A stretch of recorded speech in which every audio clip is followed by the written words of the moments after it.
Welcome to FCC Supporter Square, the show for fans, by fans, and about fans. Here are your hosts, Matt Warman, Boston Brazel, and Mark Suffin. Hey everybody, it's another Thursday. Sorry we missed you last week, but that happens sometimes. You know, life gets in the way, as we say every year in FCC Supporter Square.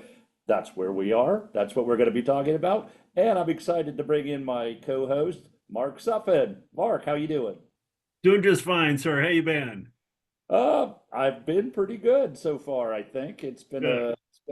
a crazy week, but a lot of fun. So let's start off with talking about Atlanta. There were so many things that are very interesting. I'd love to have your thoughts.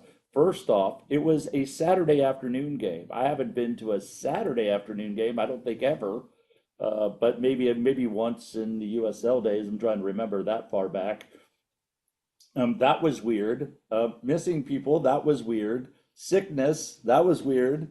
Give me your thoughts on what you felt about the Atlanta match. Well, yeah, certainly 2:30 was it was bound to happen to us sometime, and Saturday that was it. Yeah, it was hard to finish up your mimosa to pre-match, but you know that's what we had to do to get this done.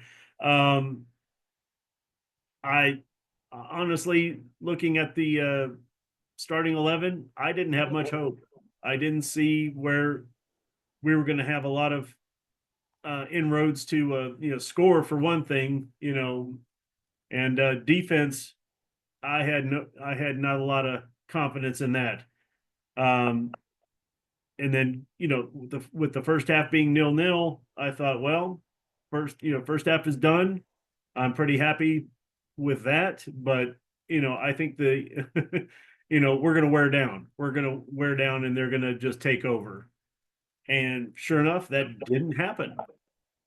I was aghast to see us up 2-1 late, and you know, and it's just extreme hard luck, for Alvis to give up that own goal, and he was only just trying to block the ball, clear the ball.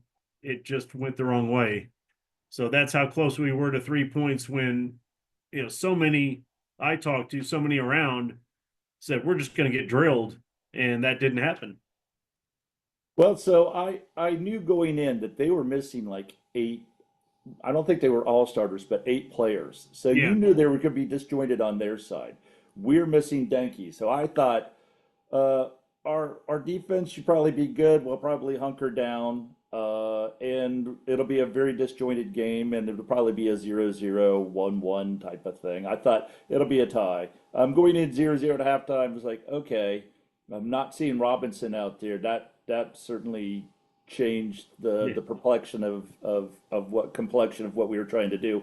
right. Um, uh, Having that back five, and you're looking at it, you're like, okay, Angle and Haglin. Haglin makes his return, albeit only for a half. And no Robinson. You're like, okay, this is kind of crazy. Yeah. How are they going to hold up? But 0-0 and a half, like you said, was really great. 2:30 is an interesting time this time of year to be sitting over at First Financial. Yep. I made the bold and correct decision to wear just short sleeve shirt as opposed to long sleeve. So I was like, I have learned from being down there. It's very windy. Cincinnati is, this time of year just seems to be very windy. It seems to be even windier than normal. But Yeah. inside Tico Stadium, it blocks most of the wind. That means it's just a matter of sun. And I'm like, well, Right. if it's just a matter of sun, it's not going to be the cold wind. I'll be fine. So the first half was a little cool, but I was fine. But then the sun kind of came up, and then something that you never think about in March is putting on sunscreen. Yeah. I didn't get sunburned. I got just the right amount. Oh, Fortunately, I've been doing a lot of walking to stay in shape and whatnot. Otherwise, I think I would have had a red face come Sunday, yeah. which is really nothing to do with the game. But there you go. It's kind of the Saturday afternoon right, if you're going to go to a baseball game this time of year, make sure you bring your sunscreen. That's just saying. If you're going to any other sporting event outside during the day, you're going to get burned, even though it doesn't seem like it's all that hot. Yeah. But that being said, how about Hagelin? Hagelin played his butt off, I thought, for a half. I mean, I know he got a little FCC2 work, but what are your thoughts on Hagelin? Hagelin just outperformed. You saw the Hagelin of old. You saw a guy that was ready to play, and he bent a few times, but he never broke. And I'm just happy to see how well he did in that match, and I just hope that he can continue to give us just some of that extra time that the back line needs. And just what a whale of a first half for him. I'm thrilled for him. He's worked so hard to come back from his injury, and you could tell. I mean, even in warmups, he was the man working out the hardest in pre-match. So yeah, that was cool to see, and just as I mean, he was basically the vocal captain out there in the half that he played. You just saw a lot of that work getting done. So I'm just thrilled for him. He did a whale of a job.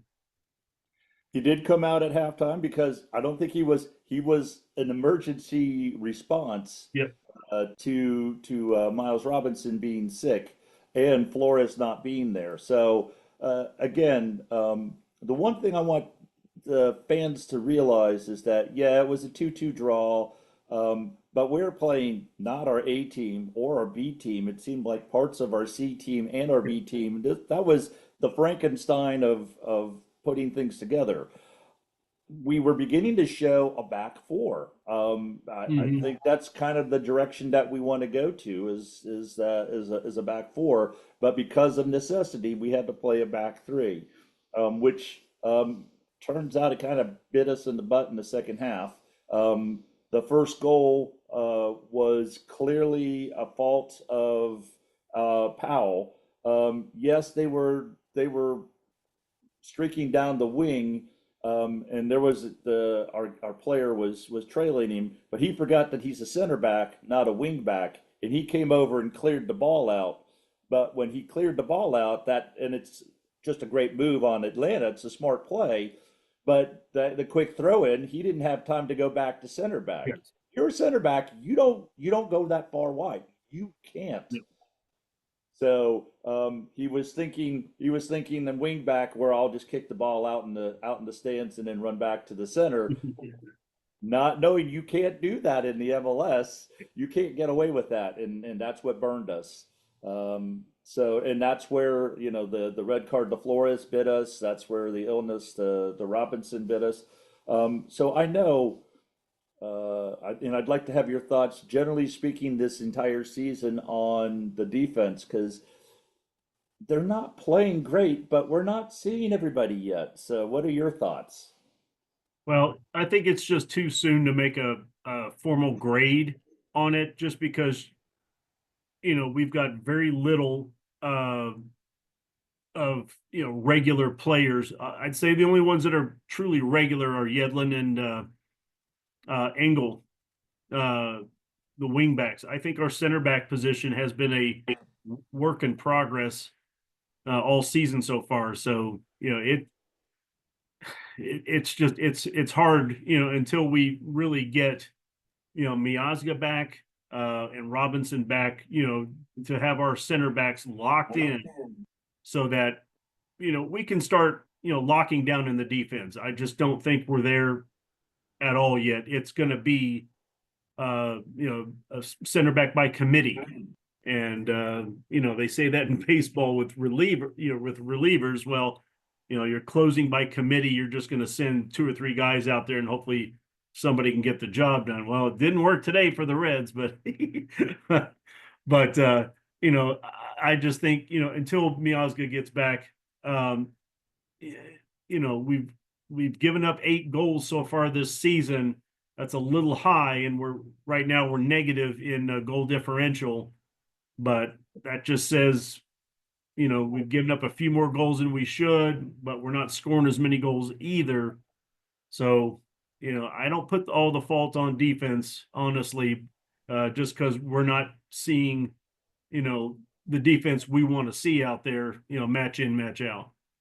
I agree. So good news, FCC fans, is that there's going to be a lot of players that when we need to mix and match, when Leagues Cup comes in, when we need to play 3 matches in 7 days, we can rotate out a bunch of people. But we're paying the price for it now, and it's not because we're experimenting or we're not secure. Flores got a red card, like I said, and we were missing people. Hadebe is out on international duty. Why is MLS playing on an international break when everybody else takes time off? Yep. All of these things are part of that, and it is early season. But if you see the starting, if we ever see it, and I think we will, because it sounds like we're getting closer to it. Miazga, Hadebe, Robinson, with Flores and Hagelin as backups. That sounds like, wait a minute, we could play we could play a back four, right? We could play a back Yeah. four and have one of those other two as a backup, and then have Engel and Yedlin further up the pitch. It's going to be very interesting to have that kind of flexibility. We've always been seeing a back five, but I think as I alluded to and seen earlier this season, they want to play a back four because they have the quality of players, and those wing backs don't have to have as much defensive responsibilities. It's going to be exciting. Trust Yeah. me, I know I sound like a broken record, but it's going to be exciting. That defense is going to be stout. I am a little surprised that they've given up as many goals as they did. Right. Yeah. So the first goal was that. The second goal was an own goal. That was a very interesting free kick by Evander getting it past Guzan. Yep. My favorite part of watching Atlanta is whenever we score a goal, Brad Guzan on the free kick, he just had to do that. But if it's not a free kick or PK, every goal scored on Brad Guzan, he will come out and yell at one of his defensive players because it's not his fault. It's always somebody else's fault. He went out and sure enough on our second goal that Evander got. He was like, "You're rah, rah, rah, rah, rah," right? You're not doing it right. It's like, no, you're not doing it right. You should have gotten that. So it was pleased that the 2-1, everybody was excited. 2 goals in short succession. Again, Alvis Powell won't be the center back going forward, so it's not like that's an emergency. That's a question mark. That's a summer transfer. I have no idea what we're going to do in the summer transfer. I don't really am ready for it. Because we haven't seen this team yet. Yeah. Yeah. And just one more thing on Powell, I just found it very odd that he was asked to do 90 minutes plus. And I just thought he was going to be a for sure sub out. Just to, because he didn't deserve to be back there that long in that kind of pressure cooker. I was just shocked about that. But yeah, with the summer coming up, it remains to be seen what kind of what we're looking to get. I was thinking our front line was going to be locked in, but I don't think so at this point. To bolster the midfield seems to be a good way to go, but we've got, I think the cupboard is full with Anunga and Valenzuela, and it looks like midfield is pretty good, but I think you're always looking for a good midfielder. I just think one more midfielder to sort of solidify sort of the build up, where we can just say with Lucho we had a lot of cohesiveness, passing back and forth, almost toying with the defense, that we could just play at that level. That's not being replicated this year so far. So I think it's still needed that we have another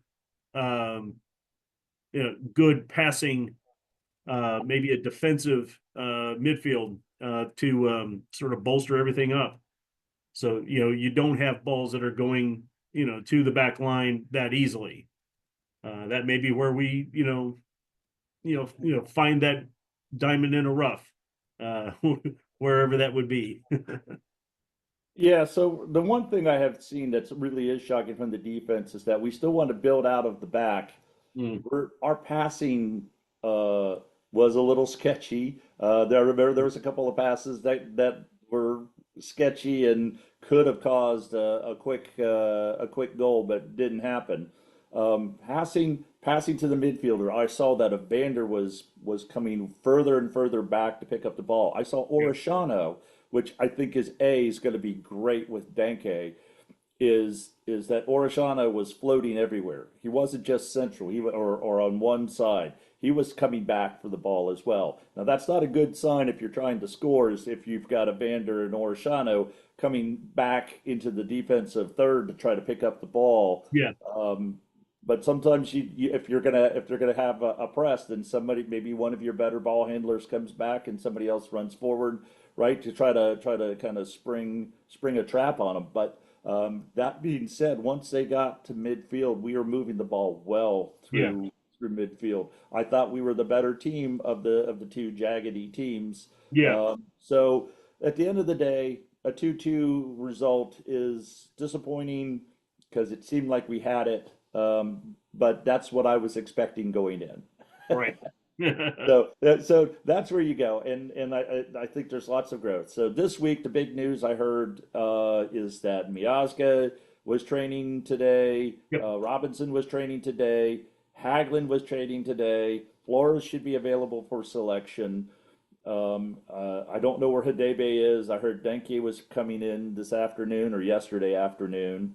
So hopefully we have everybody back from international duty, and we can really put somebody in because Nashville is playing very well in the early parts of the season. They're beginning to find goals. They always have a good defense, and they're beginning to find goals, and that's why they're above us in the standings. Yeah, I think, it's still quite early. Nashville has one more win than we do, and that's the difference in the, that's the difference between fourth and ninth is one win right now. But take nothing away. Nashville is playing good ball. They're not scoring an incredible amount of goals, but the fact that right now Mukhtar only has one goal, that's kind of shocking because but I think teams are just marking him real close right now. But it's a long season, so we'll just have to see what happens. Um, Going down to Geodis Park this weekend, I just have to give kudos. It's a beautiful place, a great facility for soccer. So for those that are traveling down, enjoy. Pre-match is very fun. The march is also very fun, and then you get the top section in the corner, as everybody as everybody knows. But it's a beautiful place. The concourses are just, they're like 3 times the size of TQL, and it's just a nice place to be. So they did that they did it right there. Obviously TQL is just world class in its own right as far as the field and everything involved. But Geoda's great place. So yeah, and I believe they're meeting at the bridge. I'm not sure. The, The the wedge, wedge. the wedge. I knew it was something like that. The Yeah. bridge wedge, the wedge. So if, for those of you who are not associated with the supporter group, and you are going down, and maybe you're not sitting in the UA section, you're sitting with friends or family. The wedge is where FC Cincinnati fans are pre-gaming Yeah. and then marching to the stadium. So for those who don't know, there you go. You do know now. So please do that, and we march everywhere, anywhere, and always. Yeah. What? and I've marched in all kinds of cities, and I haven't marched in Nashville yet, but that'll be fun. That's on my to-do list. Yeah, one thing I'll mention as far as where the wedge is, it's kind of in a neighborhood. Well, even Geodis Park is around a neighborhood. So there's not a ton of public parking. So you've got to, think ahead. When I went down 2 years ago for this, we parked in a public garage and got a, Uber over to the wedge. So that was how we worked it. And then we did the same thing going back. We just picked up a Uber and went back to our parking garage, and on we went. So it's plan ahead because there's not just big parking lots everywhere there's not. So take a look and see what you want to do. The weather forecast on the weekend sadly looks wet and possibly stormy, particularly Sunday. So if you have a great time on Saturday, but be weather aware on Sunday because I believe the weather is coming, but it may not be till later in the afternoon. So as two people who had went to St. Louis and the sky turns green, when you see the sky turn green, you know that's not good. And the rain is going sideways. Like, no, this is not good. Anyhow, we've talked about that way too much. So what do you expect from this matchup? Well, I'm excited if we can field our two center back bookends in Robinson and Miazga. I'm definitely excited for that. I'm looking forward to this team, making a strong performance down there. That's a wonderful place to get good quality goals. It's a nice wide field, and I just think we're going to have a lot of success if we have the guys ready to go and trained up, and another match experience behind them. I'm looking forward to a wonderful performance, maybe a 2-0 victory. That's what I'm hoping for, because we eked out 2 years ago down there. We eked out a 1-0 win. I think it was early, or we just had a lot of 1-0 wins that year. But this year, I just think we've got a little more firepower, and if we have the guys in the back that know each other and can sort of lock it down, I don't see anything getting by Roman at all. I'm really looking forward to this because it's really how tired is Denke. The one thing that I did notice from the Atlanta game was that our team speed seemed a bit slow. I didn't know if they were sluggish or whatnot. But as you said, we have game experiences, but they had a whole week to plan. Unfortunately, the plans had to be changed at the last minute, but now they have yet another week of planning, of practicing, of playing together, of creating relationships, right? You can't create relationships in games. You just can't. Right. You have to do that on the practice pitch. You've got to work that and work that hard. So oh, he's going to turn left, and so I'll make sure I pass it ahead, and we're still seeing those kinds of passes behind or at people and not leading people, not putting it into the right space. I think we're going to see that. I think it's coming. It's beginning to gel. It's like the storms that are coming. You can see it. For us, the dark skies are leaving. For others, the dark sky is getting worse, but the dark skies are leading. You can see the sun. You can see the light at the end of the tunnel. Whatever analogy you want to use, you can see that these guys are beginning to gel. And I'm telling you, by May, these guys should be all top notch. And if we get our back line in, we won't see a whole lot of shots. It'll be just a matter of putting the ball in the back of the net. I will take a 1-0 win. The one thing I noticed, and maybe it was Atlanta, so maybe it was the team that we're playing, but every game that I see, Evander is getting more comfortable. He seems to be more, and it's different, right? Because we're so used to Acosta being not only the the captain of the team, the vocal leader of the team, the heart of the team, the soul of the team. He's just the nine, man. He's just playing where he needs to play. He's just doing what he needs to do. That being said, he is beginning to gel. I think he's beginning to know his teammates and where to push on that. What did you think about Orshano in the Atlanta game before we kind of move on? Or Shano, Yeah. um, he's playing a little too high for me. If you really want to know, um, having him up there as a pretty much a striker is, to me, I'm just not convinced that's where his best spot is. Last year he played a lot of left midfield. He was always on that left side. He was always getting fed by Lucho to go down the left side, make some crosses or move in but yeah, up front, I wasn't for sure what that was about. And he seemed, he had a few, good looks, but I'm just not for sure that's where he needs to be. I think what I'm seeing, and I'm not trying to get too deep into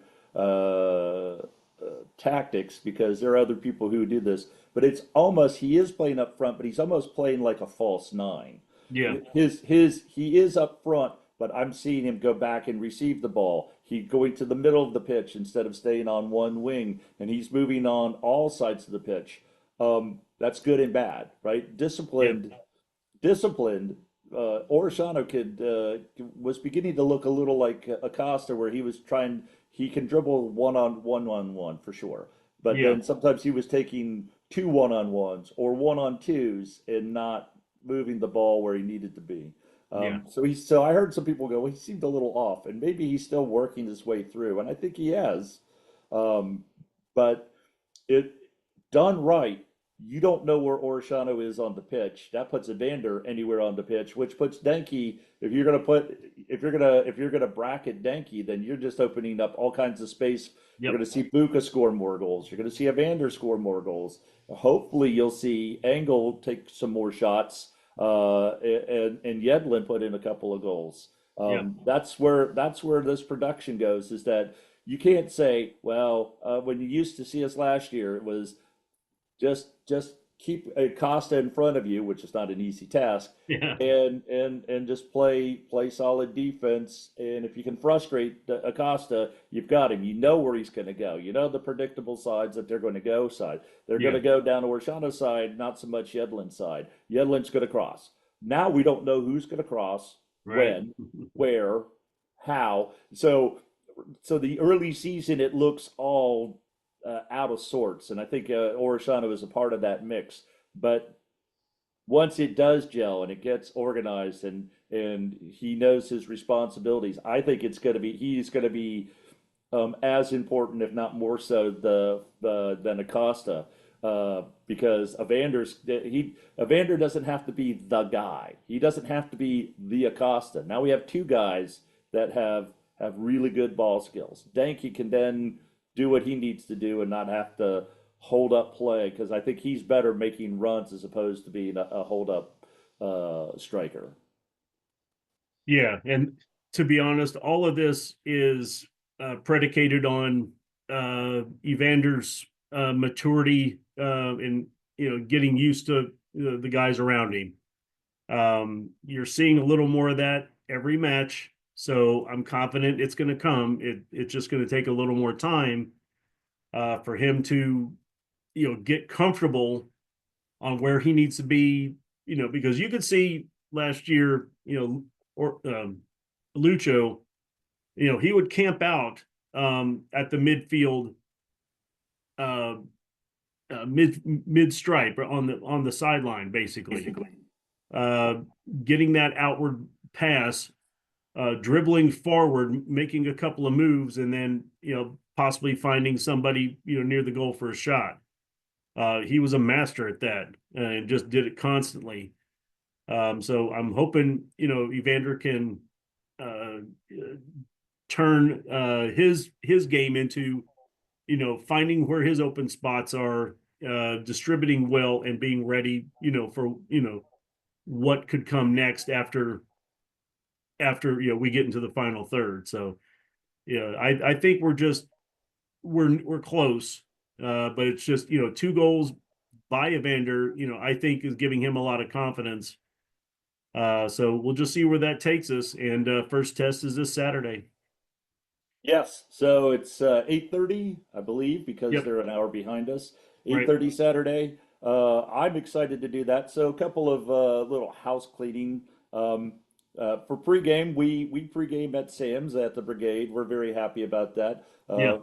My wife was the first time at Yeah. Sam's, and she had herself an orange and brew, which is one of her favorite Yep. beers. It is the collaboration between the Brigade, this particular myself, and Sam Adams came up with a really nice recipe. It is an orange Irish cream ale. Yes. It's orange in color. Mhm. It's colored after you basically brew with some tangerine, so it has a mild. It's a summer light drinking beer. It's a mowing beer. It's a day drinking beer. Yeah. It's pleasant and light. So even if you're not going down to the match, if you end up at the Sam Adams tap room, get yourself an orange and brew. You will Yeah. not be disappointed. For sure. For So your sure. final score is 2-0. 2-0. Yes, sir. I'm gonna go with 1-0. I Yep. think I want to see what the defense does, and we'll see where everything goes from there.